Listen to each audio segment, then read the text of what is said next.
আন্তর্জাতিক পেশাদার বক্সিংয়ে পরিচিত একটি নাম জর্জ ফোরম্যান। মাত্র ১৯ বছর বয়সে মেক্সিকো অলিম্পিকে স্বর্ণ জিতেন নিজের আবির্ভাবের জানান দিয়েছিলেন তিনি।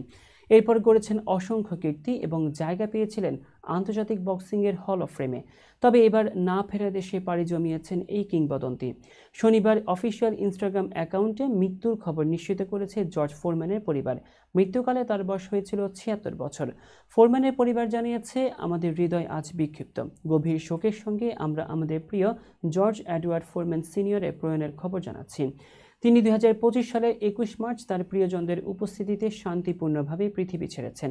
১৯৭৪ সালে ৩০ অক্টোবর কঙ্গোর কিনশাসায় টাটা রাফায়েল স্টেডিয়ামে কিংবদন্তি মোহাম্মদ আলীর সঙ্গে রাম্বল ইন দ্য জঙ্গলে রিঙ্গে ওঠেন জর্জ ফোরম্যান। মোহাম্মদ আলী বনাম জর্জ ফোরম্যানের সেই বিখ্যাত লড়াই সবার মনে গেঁথে আছে।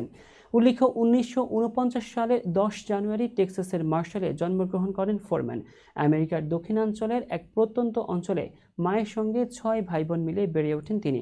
পেশাদার বক্সিং ক্যারিয়ারে মোট ৭৬টি ম্যাচ জিতেছেন ফোরম্যান, এর ৬৮টি নকআউটে, যা মোহাম্মদ আলীর প্রায় দ্বিগুণ।